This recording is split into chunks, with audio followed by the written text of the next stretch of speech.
algunas personas y me dicen, oiga, es que parecía que usted estaba hablando de mí.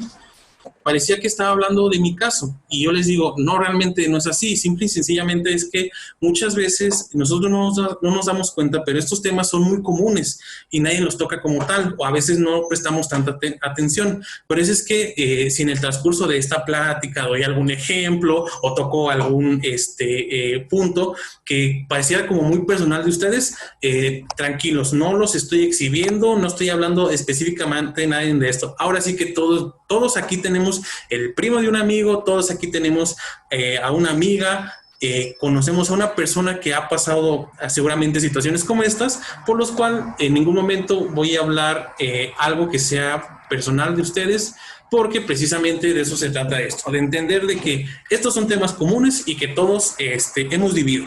Ahora, ¿por qué hablar de la independencia? ¿Por qué hablar de la autonomía? ¿Por qué hablar de la emancipación? Porque si se dan cuenta, es un tema que les preocupa a todas las personas que están en el trance de cuando termina la adolescencia e inicia la adultez. Como les decía, es un proceso natural del ciclo de la vida. Vamos a hablar como de etapas. Si yo quisiera que un chavito a los 15 años se emancipe emocional y económicamente de sus padres, a lo mejor le va a ser muy difícil.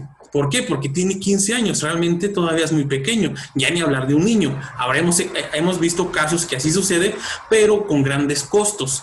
Vamos a entender que el proceso de la independencia, autonomía, tanto emocional y económica, se da precisamente en ese trance de la adolescencia hasta la adultez. Y conviene hablar de este tema precisamente porque actualmente en México estaba leyendo este artículo que decía que todo lo que involucra a la generación millennial, que son aquellas personas nacidas de 1980 a 1994, se está encontrando que hoy en día viven todavía en casa de sus padres cuando ya son adultos. Muchos de ellos, la mayoría ya trabaja incluso, algunos no trabajan, algunos son, como dicen por ahí, ninis, y dependen tanto económica, pero sobre todo emocionalmente de sus padres. Y esto es algo que nos llama la atención, porque les aseguro que todos aquí nosotros tuvimos a nuestros padres que a los veintitantos años ya tenían su trabajo, ya tenían ya estaban sacando su casa, ya estaban comprando terrenos, ya estaban invirtiendo en la bolsa.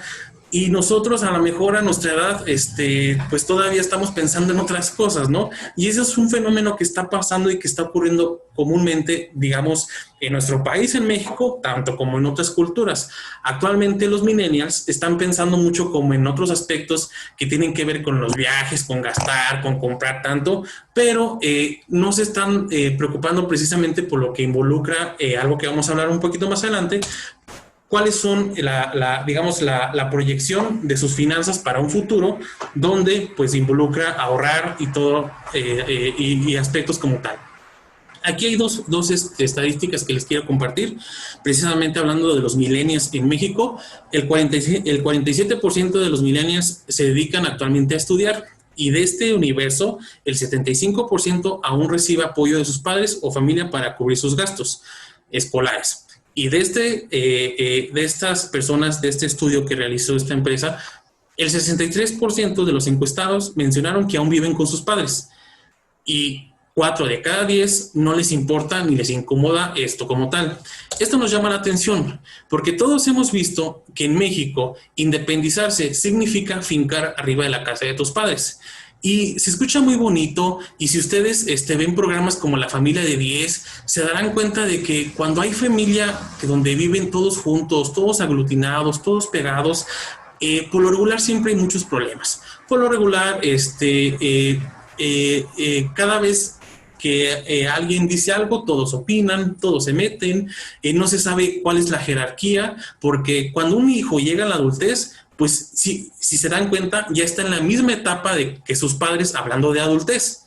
Entonces, por eso es que hay conflictos. Cuando el hijo es adolescente, bueno, pues hay una jerarquía clara, es hijo y padre. Pero cuando los hijos llegan a la adultez, obviamente ya la jerarquía está en el mismo, vamos a decirlo, en el mismo nivel. Por lo cual, por ahí hay una frase que utilizamos aquí en la terapia de familia, que es adultos viviendo con adultos, problemas seguros, pleitos seguros. ¿Por qué? Porque Si yo tengo un hijo, mi papá o mi mamá seguramente va a opinar y se va a meter en la manera en que yo lo estoy criando. Y si yo tengo un hijo y no soy buen padre, o tengo mi esposa y no soy un buen padre, o estoy cometiendo algunos errores, seguramente mi mamá y mi papá se van a meter y después yo ni me voy a preocupar. Entonces, por eso es que conviene hablar de este tema, porque si se dan cuenta, lo vamos a ver más adelante, no es muy normal, no es muy común en nuestra cultura encontrar que los hijos se independicen económicamente como psicológicamente.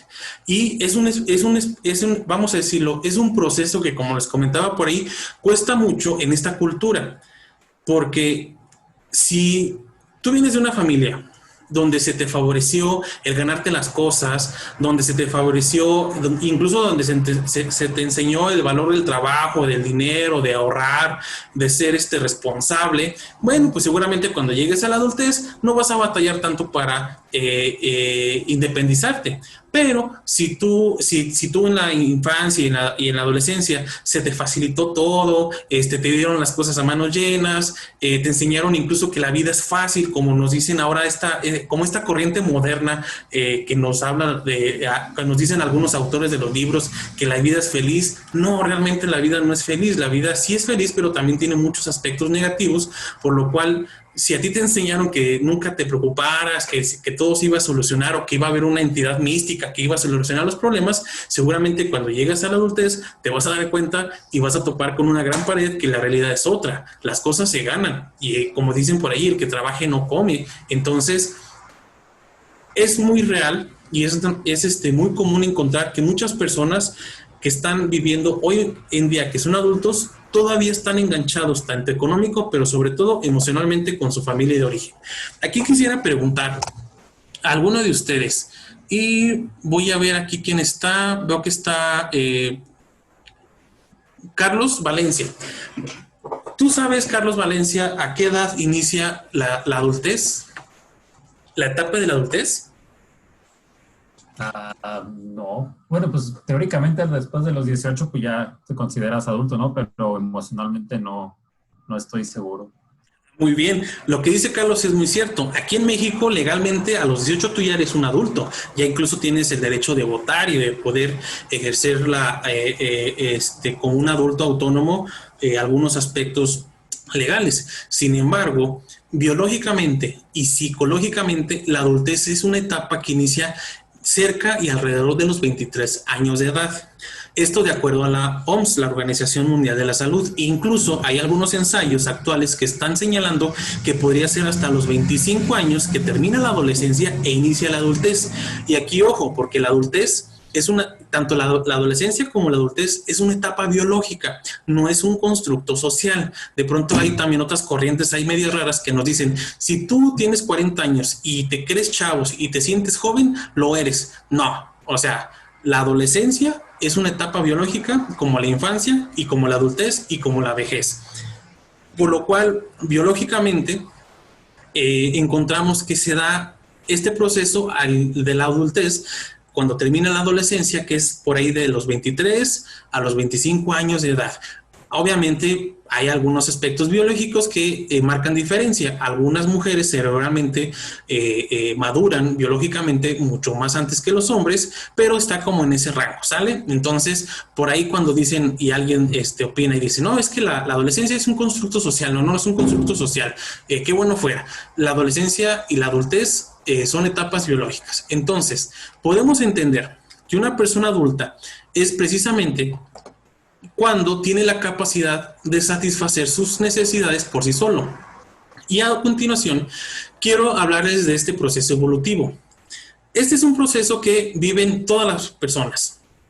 Es un proceso que, vamos a decirlo de manera natural, aquí en China y hace 100 o 200 años. Es decir, todo ser humano inicia, vamos a decir, su ciclo de la vida siendo un hijo. Es una etapa donde requiere de padres o de cuidadores que satisfagan sus necesidades básicas y es muy difícil porque ustedes lo han notado y lo saben, que una persona en la niñez pueda satisfacer por sí solo sus necesidades. Requiere de alguien que las satisfaga. Incluso hablando de mamíferos, por ahí estaba leyendo un artículo, pues obviamente a comparación de otros mamíferos, nosotros el ser humano somos la especie más dependiente. Es decir, y aquí quiero que tome nota, la función de un padre y de una madre es crear un hijo. Y la crianza de un hijo es desde que nace hasta que llega a la adultez. Es decir, si tú tienes 15, 17 años y tus padres todavía te están criando, pues es de acuerdo en la etapa. Pero si tú tienes 30 y tantos años y tus padres todavía te están criando, ahí ya algo falló, ¿sale? Entonces, si se dan cuenta,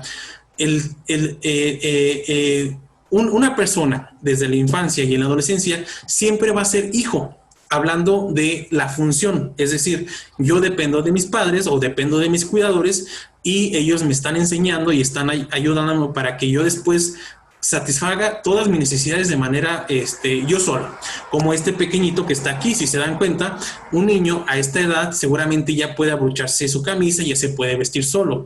De pronto encontramos a niños de 9, de 10 hasta 11 años que sus papás todavía los visten o que todavía hacen cosas muy básicas que a lo mejor ellos ya podrían hacer. Y ahí es en esos ejemplos tan sencillos es como se empieza a favorecer lo que vamos a ver más adelante, que es la autonomía. Y después de que una persona termina su etapa de crianza en su familia, deja de ser hijo, ahora ya podemos entender que es un individuo. ¿Qué es un individuo? Un individuo es la instancia donde una persona tiene la capacidad de satisfacer sus necesidades, que ya está claro psicológica y emocionalmente su identidad, incluso aspectos propios, individuales, ya podemos entender que es una persona adulta. Y en este proceso, si la persona lo logra, pues obviamente se puede convertir en una pareja adecuada o en una buena pareja. Y si esto funciona o esto pasa, si después se convierte en padre, también las cosas se van a dar de la mejor manera. Si se dan cuenta, hay muchas personas que se convierten en pareja y todavía siguen siendo hijos de sus papás. ¿A qué me refiero con esto? No, con hijo no me refiero, o sea, ustedes y yo siempre vamos a ser hijos biológicamente de nuestros padres. Pero cuando yo llego a la adultez, yo ya no soy, vamos a decir, el hijo que tiene que ser criado por mis padres. Entonces, cuando una persona llega a la adultez, tiene que dejar de ser hijo de sus padres en el aspecto de que lo traten como un hijo, que lo sigan criando como un hijo. Aquí vamos a decirlo, el proceso natural es que los padres críen al hijo y le den todos los recursos, todos los elementos, les enseñen las bases para que después ellos solos respondan ante la vida. Entonces, hay personas que llegan a la adultez, pero siguen siendo hijos de sus padres. Todavía dependen tanto física, económica, pero sobre todo emocionalmente de sus padres. Y peor aún, sin darse cuenta, se casan y se convierten en pareja. Y peor aún, de pronto nace el hijo o la hija que llega por ahí, llega el bebé y ya se convirtieron en padres, pero todavía siguen siendo hijos. Esta ecuación no funciona. Para que tú puedas ser una persona adulta, tienes que dejar de ser hijo. Y esto te puede ayudar para que puedas convertirte en una pareja adecuada, que tenga la capacidad de ser autónoma, autosuficiente y que pueda funcionar una pareja. O sea, para que funcione una pareja, pues ustedes saben, seguramente es todo un show. Pero la persona que ya está, que consiguió la individuación, seguramente no le va a batallar tanto. Y si tú te convertiste en una pareja adecuadamente, seguramente cuando te conviertas en padre también lo vas a hacer muy bien. Muchas veces encontramos que hay personas adultas que se convierten en padres, o también adolescentes, pero sobre todo adultas, que ya son padres y no tienen la capacidad de criar adecuadamente a sus hijos. ¿Por qué? Porque ellos todavía siguen siendo hijos. Y si se dan cuenta, esto es muy común cuando vemos que los padres no le dan la atención adecuada a los hijos o no cubren las necesidades adecuadas de sus hijos y son los abuelos o los tíos los que le andan entrando por allá el quite. Muy bien, vamos a hablar de la individuación. La individuación es un proceso que involucra la autonomía. la autosuficiencia. ¿Qué es la autosuficiencia? Precisamente cuando tú tienes la capacidad de satisfacer tus necesidades básicas, sobre todo psicológicamente hablando, tú solo. El autocontrol. Hay muchas personas que llegan a la adultez y no tienen la capacidad de controlarse. Siempre necesitan que alguien los esté regañando, que alguien los esté restringiendo e incluso tienen mucho problema con los excesos tanto de comida, de alimentación, de fiesta, hasta de alcohol. Todo esto, una persona adulta tiene que tener la capacidad de autocontrolarse y también de autocuidado. Hay muchas personas adultas que no tienen esta característica, no se cuidan, no cuidan su salud, comen mucho, comen en exceso, se desvelan, y un niño pues requiere que la mamá o el papá pues anden cuidando la salud del pequeñito, ¿verdad? Pero un adulto ya no. Un adulto, él solo tiene que cuidar su alimentación, su salud, para evitar después problemas o complicaciones que más adelante, sobre todo en edades más avanzadas, se pueden venir. Entonces, una persona con individuación tiene la capacidad también de autocuidarse, autorregular su comportamiento, su conducta, incluso tener una autoestima adecuado. Una autoestima que le permita, digamos, sobrellevar las situaciones de la vida. Y otro aspecto fundamental de la individuación es la emancipación emocional y económica.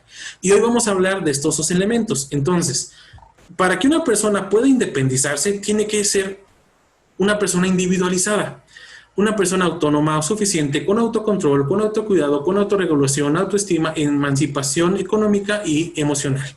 Esto no significa que no necesite de nadie. Obviamente nosotros en algún momento necesitamos ayuda, pero una persona precisamente adulta también tiene la capacidad de pedir ayuda cuando lo requiere. A veces pensamos que la persona que todo lo puede no.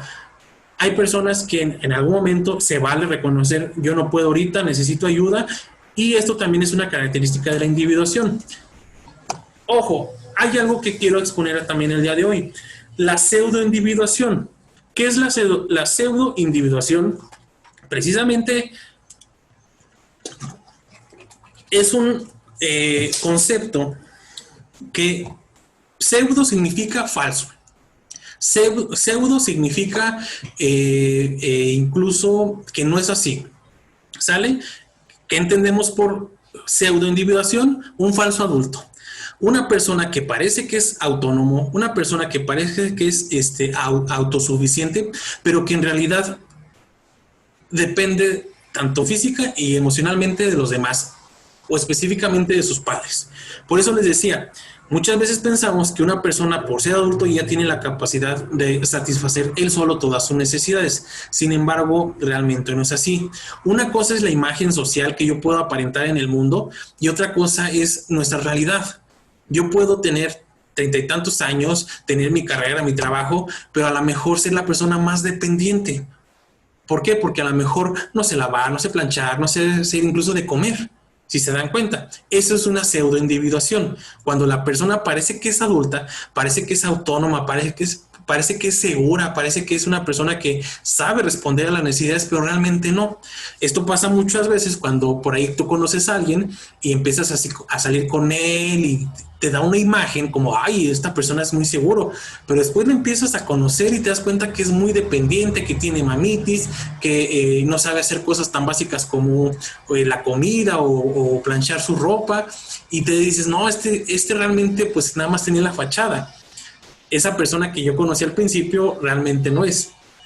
Entonces, eso es la pseudo-individuación. Un falso adulto. ¿Sale? Entonces, muy bien. Hay dos tipos de emancipación, la económica y la emocional. Desde mi punto de vista, en la parte clínica, les puedo decir que es más fácil conseguir la emancipación económica que la emocional. Por lo regular, la emancipación emocional cuesta un poquito de trabajo más. A ver, denme un segundito, por favor.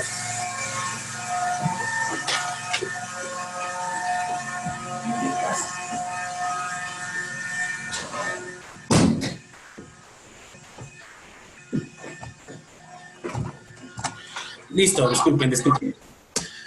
Bueno, Ahora vamos a hablar entonces, ¿por qué es complicado la independencia? ¿Por qué es complicado independizarnos?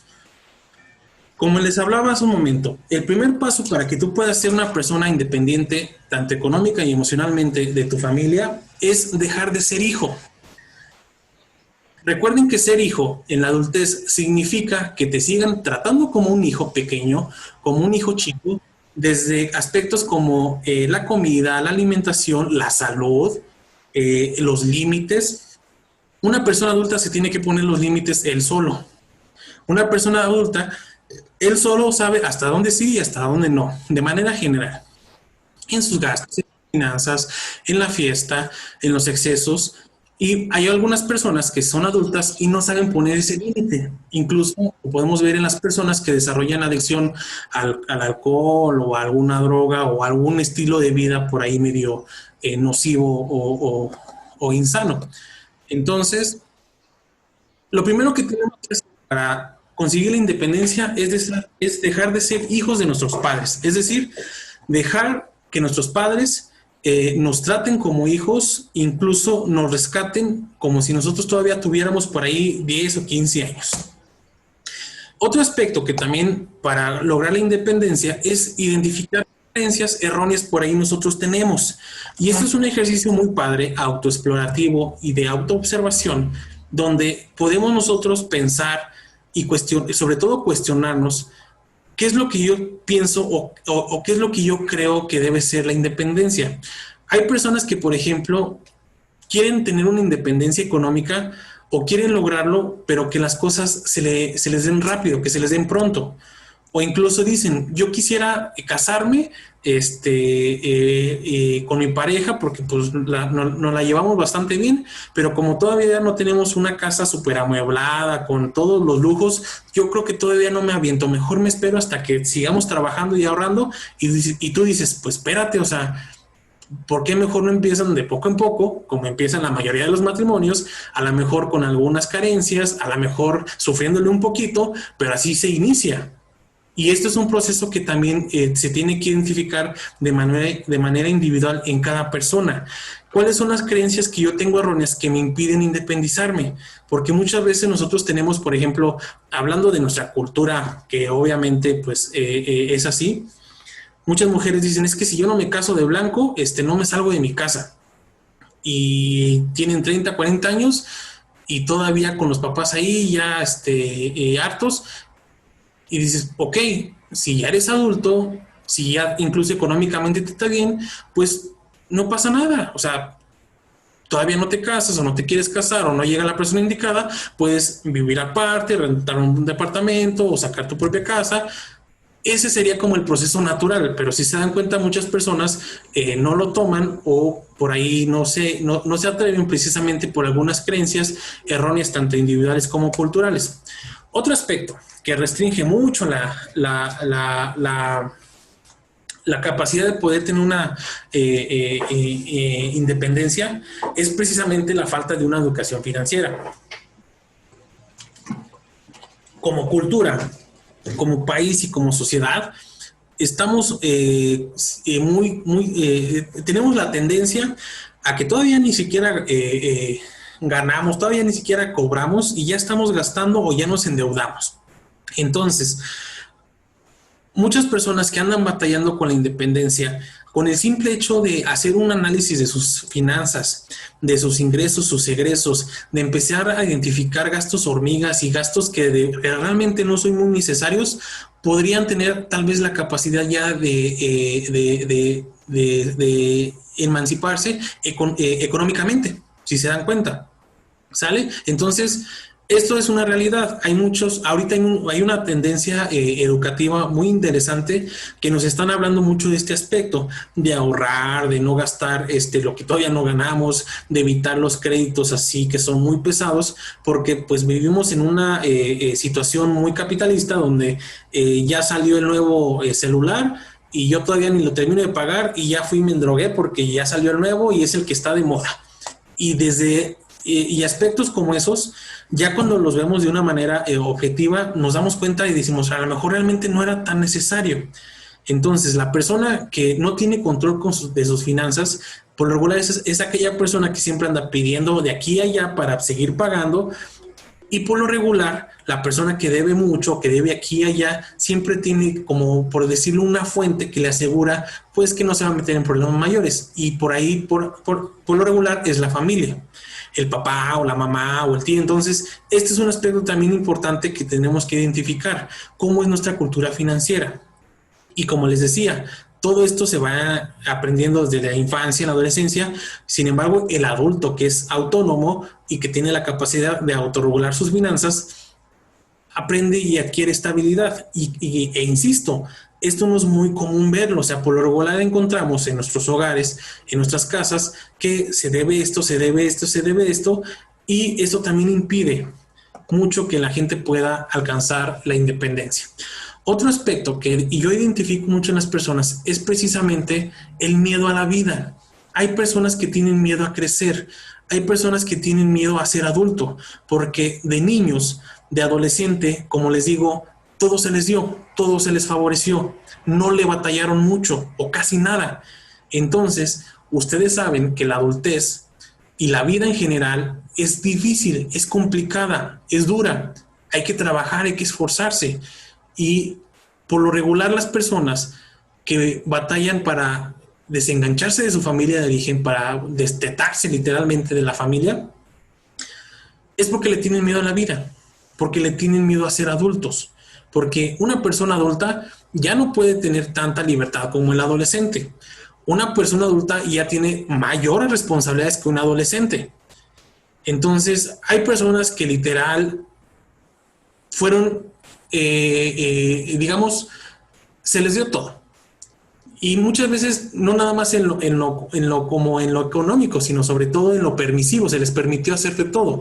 Yo he conocido a familias de bajos recursos que les dan todo a los hijos. Y dice, espérate, o sea, enséñale a que se lo gane, enséñalo que no, es que cuando yo era niño pues yo no tuve y ahora yo no quiero que a mis hijos les falte. Sí, pero no le estás enseñando precisamente el valor de ganarse las cosas, o le estás enseñando como una realidad donde las cosas se dan fáciles cuando realmente no es así. O sea, en esta vida las cosas se ganan con esfuerzo, con sacrificio, con trabajo, y personas que andan por ahí pues llegan a la adultez y batallan mucho.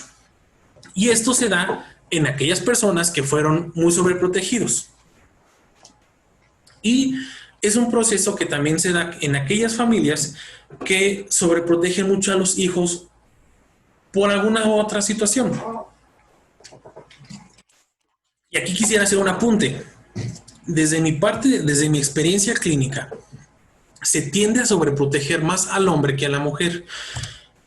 En esta cultura, en esta sociedad, la verdad es una realidad. La familia tiende a proteger y a cuidar más al hombre que a la mujer. Por eso es que muchas veces los hombres también, y esto es algo como muy cultural en México, ¿no? Así como que el hombre se le permite ser esto y esto y esto, y la mujer luego se le señala, se le critica, se le restringe, se le prohíbe, y el hombre es más liberal, puede hacer esto, puede hacer esto. Entonces, cuando hay una familia que sobreprotege mucho a los hijos, pues obviamente los hijos cuando lleguen a la adultez van a tener la incapacidad de hacer las cosas por ellos mismos. Por eso es que de pronto escucho esas frases desde mi punto de vista medias facilonas y piteras, que hay veces que no cuadran porque te dicen, si la vida te da limones, haz limonada. Y yo me pongo a cuestionar con lo que estamos hablando ahorita y digo, ah, caray, pero si a mí no me enseñaron a hacer la limonada, si a mí siempre me hacían la limonada, ¿cómo le voy a hacer para hacer una limonada? ¿Se dan cuenta? Entonces, muchas personas que en adultez batallan para independizarse es porque desde niños y en la adolescencia no se les ayudó, no se les favoreció. Y esta es una función de los padres que tienen que cubrir desde que el niño es pequeñito. A veces veo a madres que tienen a sus hijos bebés que empiezan con el proceso natural de caminar y se caen, y ahí va la mamá y lo recoge luego. Ay, mi niño, ¿qué no le pasa? Que ay. Y yo me quedo y digo, o sea, no le pasó nada. Para que aprenda a caminar se tiene que caer muchas veces. Es un proceso natural. ¿Cuál es el mensaje que le está mandando ahí la mamá? Tú no puedes, mijito. Yo aquí voy a estar. Y con este ejemplo tan sencillo es como se pueden, como les comento, se empieza a favorecer la autonomía en un bebé. Entonces, a lo mejor si yo tengo un chavito en la casa de 7 años, no le voy a poner a que lave todos los trastes, pero sí que empiece y recoja su plato y lo ponga ahí en la tarja donde se lavan. A los 8, a los 9 años ya le voy a pedir que lave su plato, por lo menos el de él. ¿Sí? A los 10, a los 11 años, ahora sabes qué, a ti te van a tocar los trastes de todos esta noche, y mañana a todo tu hermano y mañana a mí, ¿sale? Esos son aspectos básicos para enseñar a un niño desde pequeño a hacer las cosas. Y aquí es donde yo les invito a que se pregunten, ¿cómo fue esto en su infancia? ¿Cómo es que desde su infancia sus papás, sus padres o incluso sus cuidadores les enseñaron a ganarse las cosas? Si tú eras de los pequeños que realmente, como les comentaba de esta frase que dice, si la vida te hace limonada, sí, pero si a ti te daban limonada y tú dices, no, yo quiero coca o quiero otra cosa, a lo mejor aprendiste que la vida es así, que siempre te va a dar las cosas de manera fácil. Y llegas a la adultez, llegas al contexto laboral, al contexto estudiantil, donde las cosas se tienen que ganar con mucho esfuerzo y pues por ahí andas batallando y hasta explotas. ¿Sale? Entonces, muy bien. Vamos a cerrar con la última parte de este tema y vamos a hablar de la estructura familiar. No me voy a meter muy profundo con esto porque la verdad pues es un tema muy, muy profundo, pero quiero hacer algunos apuntes que tienen que ver mucho precisamente con lo que estamos hablando. Y también quisiera comentarles que en la psicología hay una sección en nuestras bibliotecas que es prohibida y hoy les voy a hablar un poquito de esa sección, así como en la biblioteca de Hogwarts hay una sección prohibida. Nosotros los psicólogos también tenemos una sección prohibida porque son libros que hablan de temas escabrosos, de patologías, de enfermedad, tanto individual como familiar. Y hoy voy a hablar un poquito de eso. Hoy les voy a hablar precisamente algo que por lo general no escuchamos en las pláticas cuando vemos o leemos un libro de psicología, que es un poquito más profundo, que tiene que ver mucho con la estructura en la familia. Y nos damos cuenta que en la familia hay roles. ¿Qué es un rol? Un rol es una función, ¿sale? Si yo soy un padre, pues seguramente mi rol es proveer, trabajar, crear, satisfacer las necesidades de mi hijo, tanto económicas, pero sobre todo psicológicas, como el juego, el ponerle los límites. Ese es mi rol que yo tengo como un padre. Pero si en una familia, un hijo de 12 años es el que tiene que trabajar para que la familia coma, eso ya no cuadra, eso ya no está bien. Y de pronto encontramos en nuestra cultura romántica de México y de la pobreza, ay, es que sí, pero es muy maduro y está enseñándose. Sí, pero ¿a qué costo? ¿Sí? Porque si se dan cuenta, el proceso para que una persona ya sea responsable y responda, pues ya es para poder trabajar y esto es en la adultez. Y ya hablamos que es una etapa más adelante. Entonces, en la familia siempre hay roles y en los hijos vemos muy claramente. Aquí tengo algunos ejemplos de los roles en la familia. A veces tenemos al hijo estrella, el hijo que sobresale, pero a veces tenemos al hijo parental. ¿Cuál es el hijo parental? Al hijo que le toca hacer funciones de un papá, como el hijo mayor que siempre cuida a los hermanos, los cría, incluso hasta les da de comer y hasta tiene que responder por ellos. Y dices, qué padre. No, eso no es padre, porque un niño no tiene la responsabilidad de cuidar y de criar a sus hermanos. Eso es de un padre o de una madre. ¿Sale? Tenemos al proveedor, al problemático, al bien portado, al cuidador, al hijo favorito, al hijo tonto, al conciliador, al nene. El nene es el típico que tiene 40 años y literal todavía dicen el nene. Y nunca lo toman en cuenta porque dicen, no, es el nene. Y ya está todo adulto y todo grandote y no lo toman en cuenta. El inútil, el enfermizo, y vamos a hablar el día de hoy del sacrificado. En toda familia hay roles, en la que ustedes quieran, siempre va a haber roles. ¿Y cómo lo podemos saber? siempre escuchamos a la mamá que dice, yo a todos mis hijos los quiero igual y los traté igual. Esto por lo regular es fake, es falso. Siempre en cada familia va a haber un hijo favorito, un hijo estrella, un hijo olvidado, un hijo invisible. Es muy difícil encontrar una familia donde de verdad todos hayan sido tratados de manera igual. ¿Por qué? Porque de entrada no es lo mismo, vamos a decirlo, el hijo que nació primero, cuando los padres, la pareja todavía apenas estaba como estructurando, al hijo que nació segundo, tercero, cuarto. A lo mejor incluso ya la economía era mejor, ¿sale? Entonces, desde ahí hay diferencias. Por eso es que a veces dicen, es que el hijo mayor es con el que echaron a perder. Pues sí, para aprender. Pues sí. A lo mejor al hijo mayor le tocó ver más cosas, más aspectos. Es muy común encontrar en las familias que los hijos mayores en su infancia vivieron mucho las problemáticas y las peleas de los padres. Y ya los hijos terceros, cuartos o los más chicos, pues no les tocó vivir nada de eso. ¿Sale? Entonces ya desde ahí si se dan cuenta, ya hay diferencia. Porque un niño chavito que le tocó siempre ver que sus papás se pelearan, automáticamente lo están metiendo a una relación que es de adultos. Un niño no va a entender ni va a asimilar por qué sus papás se están peleando. Entonces, en toda la familia hay roles. Ahora, aquí tienen una imagen de una familia que tal vez algunos de ustedes puedan conocer. Y voy a preguntarle a alguien aquí que estoy casi seguro que conoce a esta familia. A Carlos González. Carlos González, ¿me escuchas? ¿Estás ahí? Sí, aquí estoy. Carlos, ¿cuál es el hijo favorito en esta familia? ¿El hijo qué, perdón? El hijo favorito. ¿Conoces a esta familia? Ya. Sí, yo creo que el hijo es el segundo, que es el que más problemas genera, el que más conflictos hace, pero también podría decirse que es otro, el último, el Malcolm, que es como el inteligente, pero también el relajiento. Ándale. Entonces sí, tendría como ese conflicto, porque el otro es el que todo hace y nunca lo castigan o nunca le dice nada. Entonces tendría como ese conflicto, pero sí. Precisamente es eso, mira, la gente que conoce esta serie más o menos bien o muy bien, por lo regular siempre dice que Malcolm, que es en esta familia el hijo estrella, es el hijo que sobresale en lo académico, es el hijo favorito. Y esto es un error, él no es el hijo favorito. El hijo favorito, como tú mencionaste, es Reese, el que está aquí, el segundo.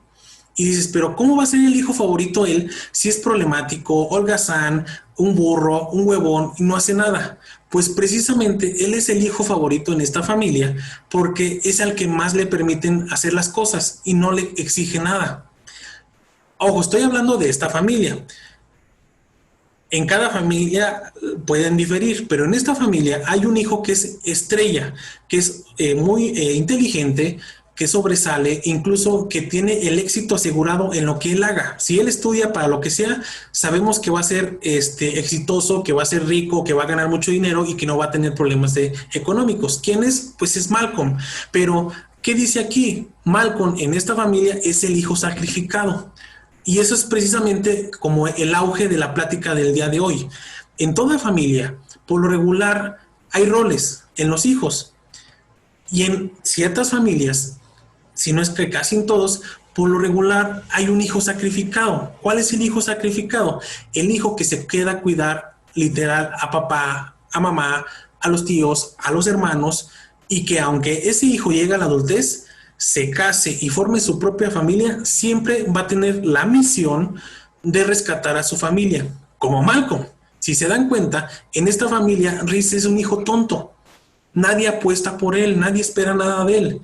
Pero la mamá y el papá saben que Malcolm siempre va a rescatar a Reese, porque él es inteligente, él tiene la capacidad, él piensa, él sabe hacer las cosas.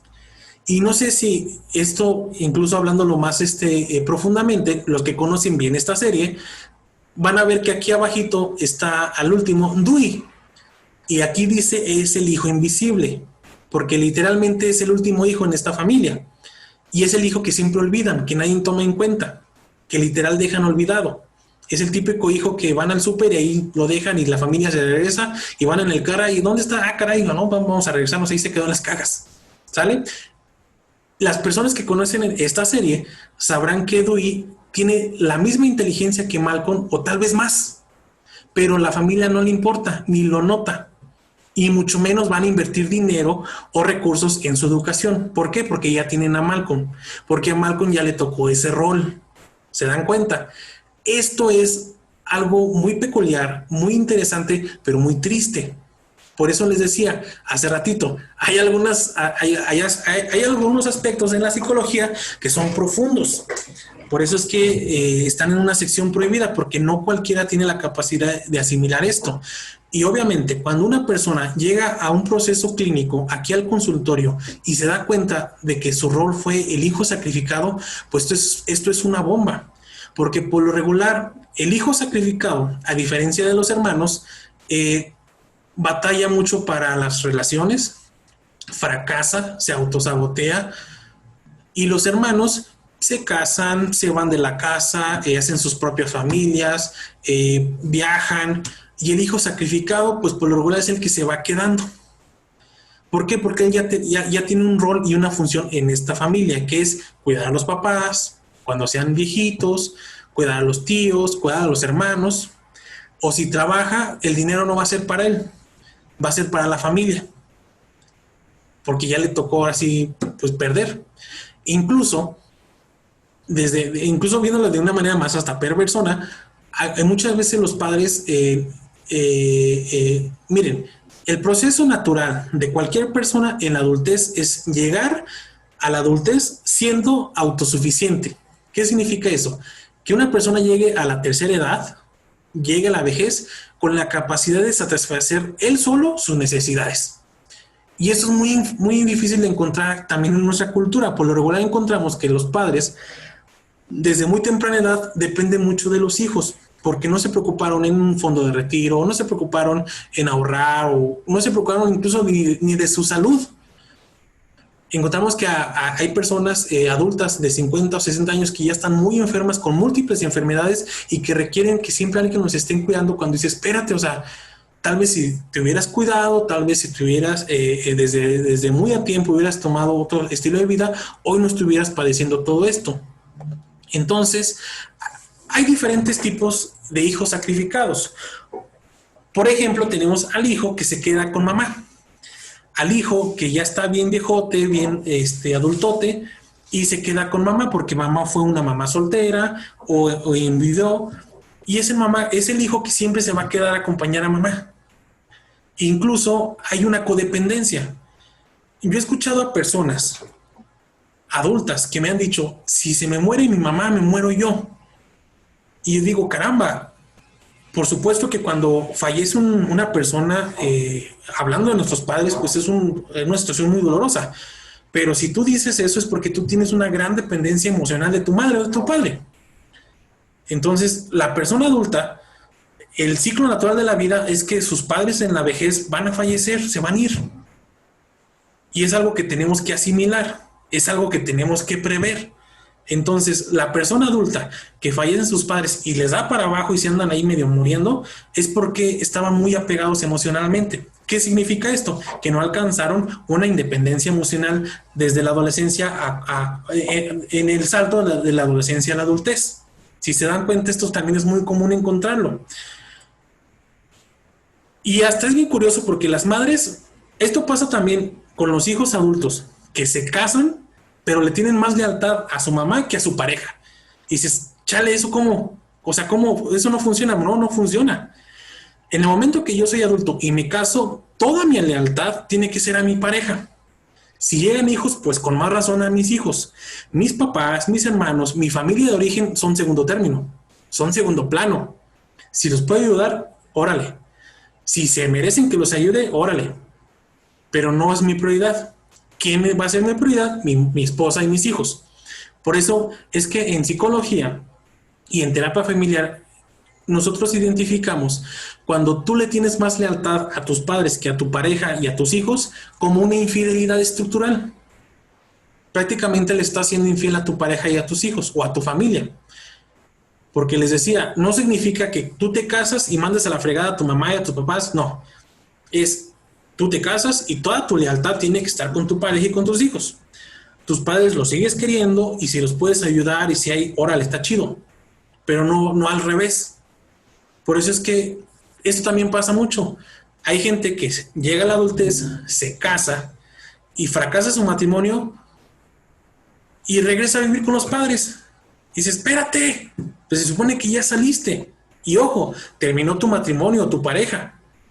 Tú sigues siendo un adulto. Puedes continuar y debes continuar por tu lado. Si ya saliste de la casa de tus padres, pues ya. Y como les decía, es muy común que una persona se divorcia y luego regresa a vivir con los padres. También tenemos al hijo sacrificado, que es el que se queda a cuidar a los abuelitos o a los tíos, mientras que todos los otros hijos de la familia forman sus familias, trabajan y andan de éxito en éxito. Y la persona que anda por ahí, como por lo general, como les decía, se autosabotea mucho en el trabajo, en los estudios y en la pareja. Tenemos también por ahí al típico hijo sacrificado que siempre fracasa en sus relaciones de pareja, que siempre fracasa en las relaciones de amor. Y esto es algo muy interesante, porque hay una relación que noto mucho en las personas que están en este aspecto, que es imaginen una hija de 30 y tantos años, soltera que vive con sus papás. Y hay algo en ella que le dice, ay, como que ya me gustaría mi pareja o mi familia, o salir y viajar y pues vivir mi vida y salir con mis papás. Pero no se atreve porque tiene miedo o porque no sabe cómo o porque está muy apegada a su mamá. Pero ¿qué le dice la mamá? Ay, mija, yo creo que ya te estás quedando a vestir santos. Ya te estás haciendo muy amargada, necesitas una pareja, necesitas necesitas divertirte. ¿Se dan cuenta? O sea, la mamá como que le está diciendo, sal, mija, ¿sí? Bueno, pues un día la hija decide ir a una fiesta que le invitaron en la chamba. Una fiesta donde a lo mejor puede conocer a un galán, una fiesta donde se puede divertir, puede pasarla bien con sus amigos, en un contexto extra familiar. Y de pronto, cuando la mamá se entera, llega el día de la fiesta, se empieza a enfermar. A la mamá le empieza a dar el patatús. Y la hija entra en crisis, porque de entrada la hija ya le había dado que se iba a ir en Facebook a la fiesta. Ya se había preparado, ya decía, no, voy a ir, me la voy a pasar. Y en ese momento la mamá se empieza a quejar, ay, mija, me voy a dar no sé qué. ¿Y qué le dice la mamá? No, tú vete. ¿Qué le dice la hija? No, mamá, yo creo que me quedo. No, hijita, tú vete. Pásatela bien, diviértete. Tú no te preocupes, yo aquí me quedo. A ver cómo le hago. Fíjense, ahí la hija está en una crisis muy fuerte. Porque si se va a la fiesta a divertirse, se queda la mamá y a lo mejor le pasa algo. Y le empieza a dar culpa. Y ojo, la culpa es lo que nos impide de tomar decisiones tan fuertes o importantes en la vida como la independencia. Entonces, supongamos que esta hija agarra valor y se va a la fiesta y se empieza a divertir y no se entera de nada, simple y sencillamente a media fiesta se empieza mucho a preocupar por su mamá, a ver cómo está, porque trae mucha culpa, porque la dejó, porque ya ella se salió a divertirse y la mamá se quedó ahí toda quejándose. ¿Qué hace la hija? A mitad de la fiesta abandona y se regresa a la casa. Llega a la casa y ¿qué le dice la mamá? Ay, mija, ¿por qué te regresaste? Si yo te dije que te divirtieras, no importa qué me pase aquí, yo voy a ver cómo le hago. Si me muero, ya sabré yo. Si se dieron cuenta, en este ejemplo que les di, la hija entró en un dilema donde hiciera lo que hiciera, perdía. Porque la mamá le está mandando mensajes dobles, confusos y paradójicos de que tú estás ya en una edad como para irte, pero el día que te vas a ir, no te voy a dejar. A ver cómo le hago, pero te voy a mantener aquí. Y la persona, la hija, internamente, o el hijo, pues obviamente quiere salir todo, pero tiene ese temor y tiene esa culpa o esa duda. ¿Qué va a pasar con mi mamá? Pues eso ya será cuestión de ella. ¿Qué va a hacer con mi papá? Pues eso ya es situación de ella. Y por último tenemos al hijo sacrificado, que por lo general es aquel hijo exitoso que siempre tiene que rescatar financieramente a la familia. Estos, vamos a decirlo, son como los ejemplos de hijos sacrificados que podemos encontrar. Muy bien, vamos a terminar, vamos a cerrar. Ahora quisiera invitarlos a ustedes. Voy a dedicar ya nada más unos minutos, perdón, porque me gustaría ahora escucharlos a ustedes. ¿Qué opinan? ¿Qué piensan? ¿Qué les pareció? Si tienen alguna duda o comentario, los invito a que prendan sus micrófonos y puedan empezar a preguntar sobre lo que hablamos el día de hoy. Si quedó alguna duda sobre algún tema, un concepto que expuse, por favor, compartan.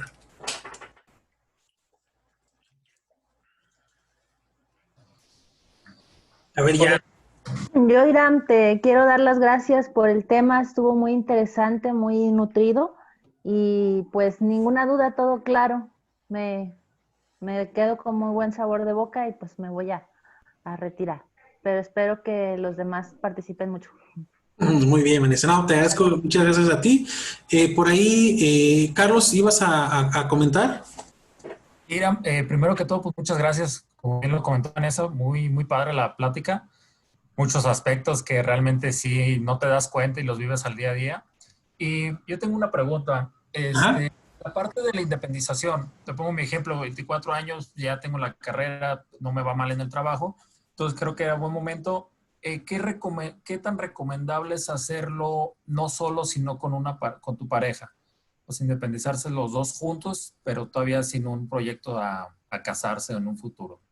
No sé. Es que eso, la verdad, es un aspecto muy importante, porque lo que creo que te entendí, Carlos, que junto con tu pareja harías como este proceso de independización antes del matrimonio.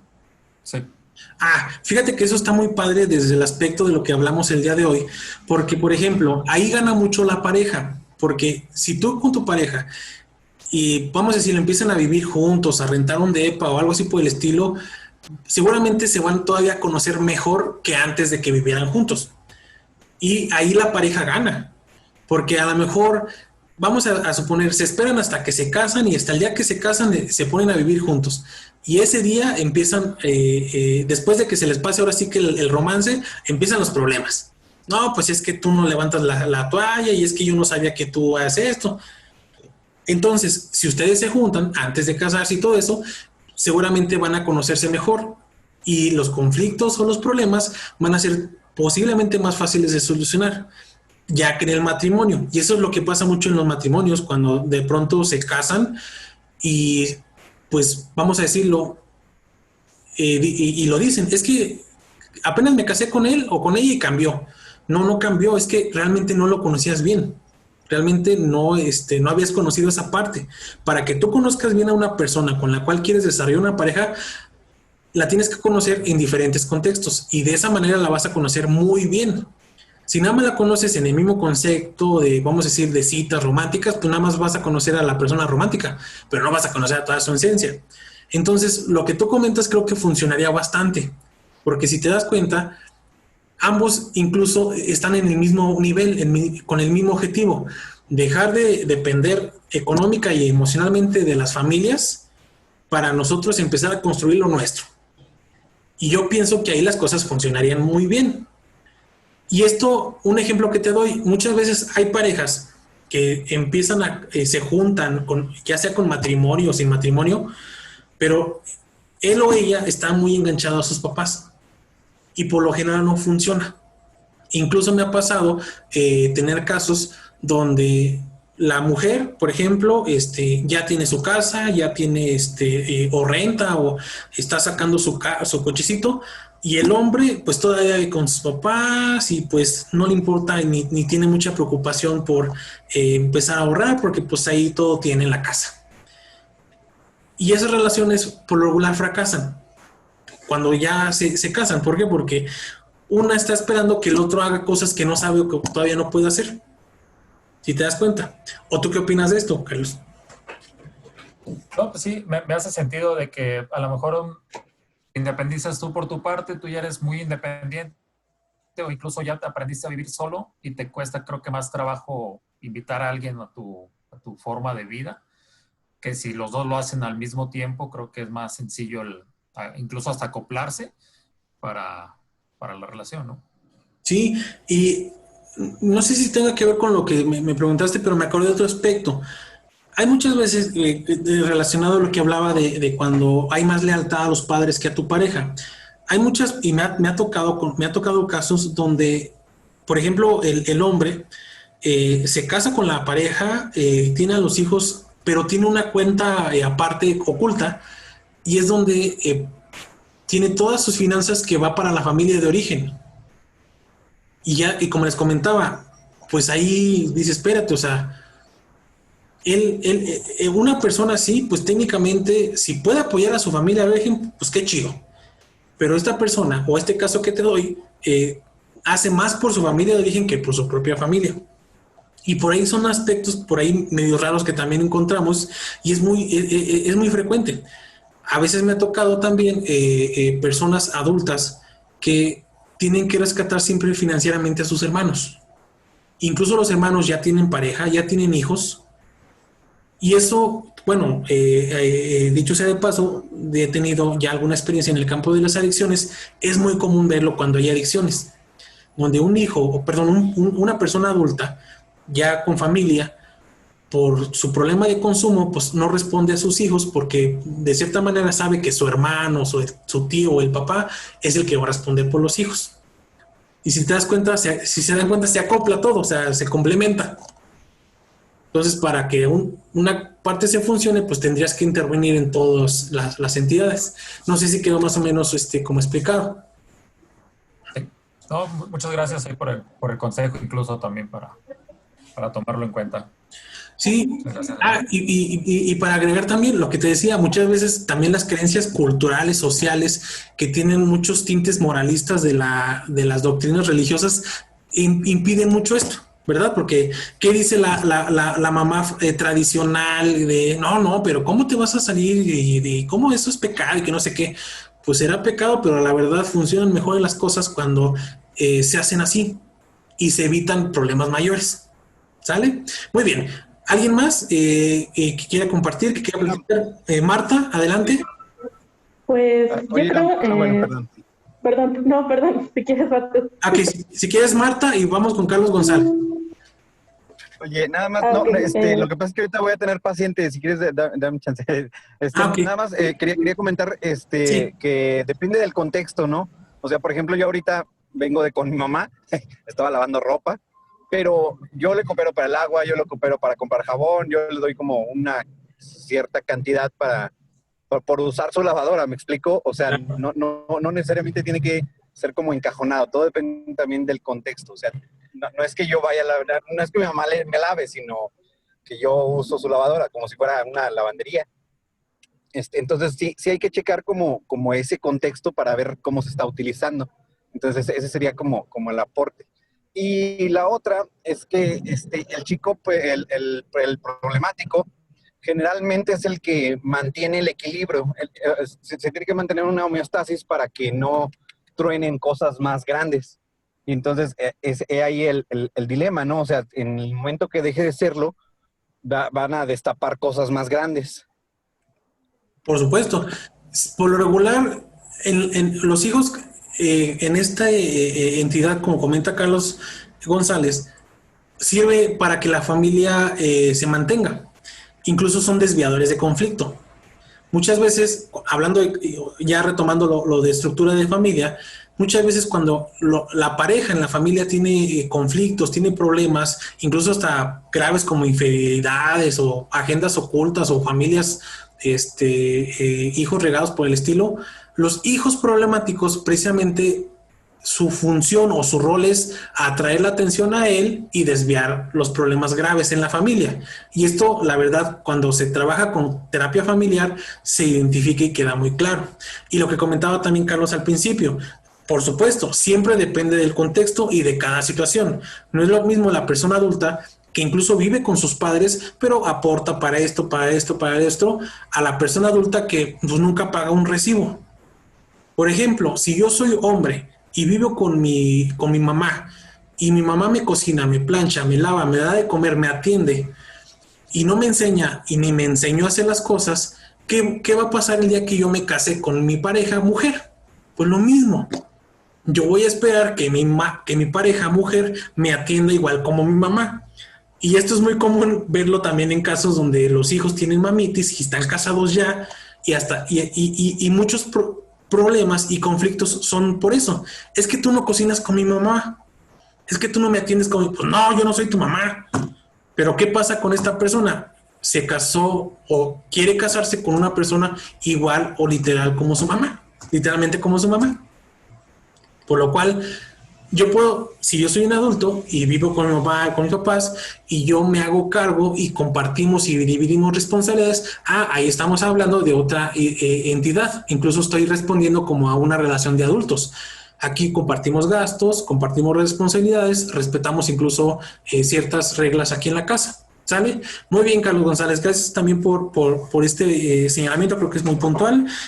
Nos quedan algunos minutos. ¿Alguien más que quiera compartir? Marta, ibas a compartir. Adelante.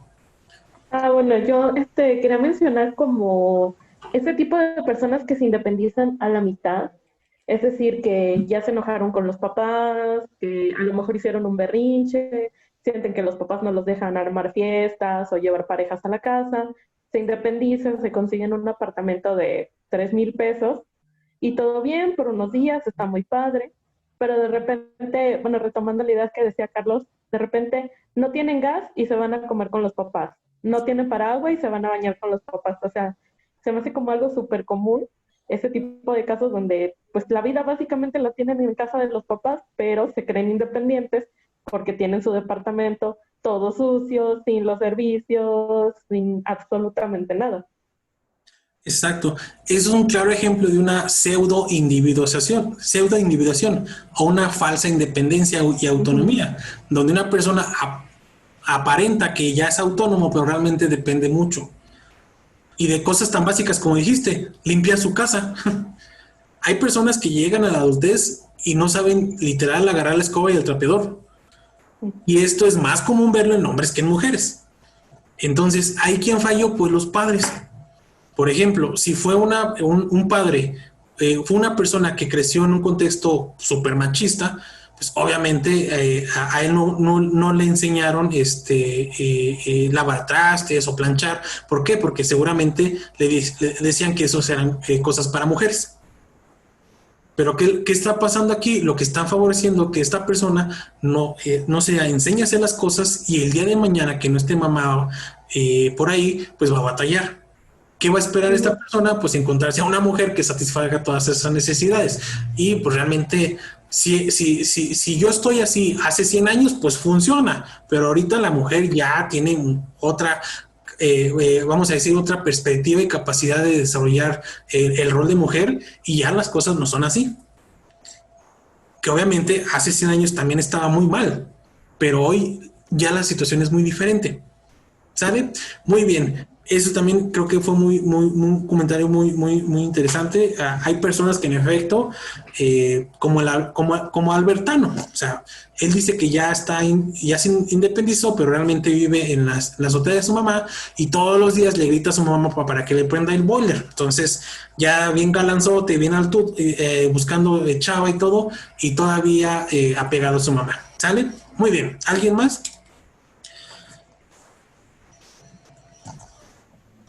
Fíjate, ahorita que comentaban esto me surgió no una duda, sino así como una cuestión que no había considerado. Por ejemplo, por la parte económica, ahorita que platicaba con mi mamá justamente esa parte de la independización que quiero hacer, me preguntaba así como, incluso no sé si broma, me dijo, oye, entonces la tarjeta de vale me las vas a quitar, porque hoy en día pues todo es de ella, ¿no? Entonces mi respuesta fue como, no, pues esa tú la sigues teniendo para tus cosas y pues yo a ver cómo le hacemos, ¿no? Ya comprar las cosas por otro medio, ¿no? Pero no, como no me soy como parte de no querer dejar desprotegida también como cada familia por irte a independizar, ¿no? Así que no sé si estuvo bien o mal, pero a ver, no sé qué opinarías tú de eso. Ujú, sí, sí, sí. Más bien aquí tú tendrías que como evaluar como digamos como el parámetro. Sí, o sea, bueno, pues a lo mejor si le dejas la tarjeta, pero si tú empiezas a restringirte cosas para dejar en casa de tus padres, ahí sí ya las cosas como que no irán muy bien. O sea, eh, si tú de pronto dices, yo tengo tanto para viajar, y empiezas a restringirte eso para apoyar algo en casa, pues ahí como que las cosas sí están al revés, si te das cuenta. Por eso les decía, la función del padre y de la madre es crear los hijos, darle todos los recursos para que ellos satisfagan sus necesidades solos y ellos, cuando se quedan ellos en casa solos, que los hijos ya se fueron, tengan la misma capacidad para satisfacer ellos sus propias necesidades, tanto económicas como emocionales. Y a veces lo económico pues no es tan importante, pero a veces la dependencia emocional sí.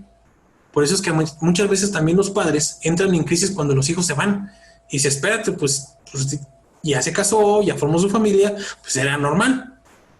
Incluso me ha tocado, por ejemplo, conocer casos donde los padres, en cuanto se casó el hijo más chico y se fue, se separan porque también la parte de la pareja pues ya se había perdido desde hace mucho tiempo. Entonces todo esto precisamente es estructura de familia, si se dan cuenta, es ver cuál es el ciclo de la familia, cuál es el objetivo de una familia, es crear, favorecer, cubrir las necesidades de acuerdo a cada etapa para que en cuanto el hijo llegue a la adultez, darle una patada y sufra el mijito. Pero en nuestra cultura, la mamá sacrificada, abnegada, que siempre le da de comer a los hijos, pues es muy bien vista. Y el hijo que es dependiente, que no sabe hacer las cosas, no es mal visto cuando debe ser mal visto. En otras culturas, si tú llegas a los 25, creo que es en Holanda, sí, creo que es en Holanda, y si tú llegas a los 25 años, o en Alemania, uno de los dos países, llegas a los 25, 26 años y todavía no te independizas, te hacen un ritual. Y aquí, si tú te divorcias y regresas a vivir con tu mamá, pues eres bien recibido y aquí tienes a tu mamá y tú viste primero mamá que esposa y la primera que viste fue la mía, y espérate, o sea, técnicamente no tiene nada de malo, pero algo no anda mal, algo no anda bien, algo no cuadra. ¿Sale? Muy bien. Bueno, pues entonces quisiera cerrar con lo siguiente. La verdad es que me dio mucho gusto estar con ustedes, compartir este tema. Tuvimos una plática creo que muy nutrida. Es un tema que da para mucho. Si ustedes tienen alguna otra duda o algo más específico, con mucho gusto me pueden contactar para poderlo checar o poder platicar. Y con esto cerraría esta plática. Yo les pido sobre todo, si ustedes tienen problemas de financieros o aspectos precisamente por la cultura financiera, pues eso se trabaja vamos a decirlo, más fácil. Pero si ustedes con esta plática se dan cuenta que están en la parte de pareciera que son candidatos a ser el hijo sacrificado, ahí sí necesitarían iniciar un proceso más profundo para empezar a trabajar esto, porque de verdad que es muy complejo que un hijo en una familia que ya le tocó ser el sacrificado salga de ahí. A mí me ha tocado casos de personas que incluso han ido a terapia, han hablado con expertos y no han salido, ya se quedaron. Por lo cual les invito a que hagan esta reflexión, que hagan este ejercicio y próximamente pues me gustaría enviar la invitación para las pláticas, los próximos temas y pláticas que por ahí estaría compartiendo con ustedes y con otras personas que de pronto ustedes quieran invitar y que puedan conectarse, pues estaría excelente. ¿Sale?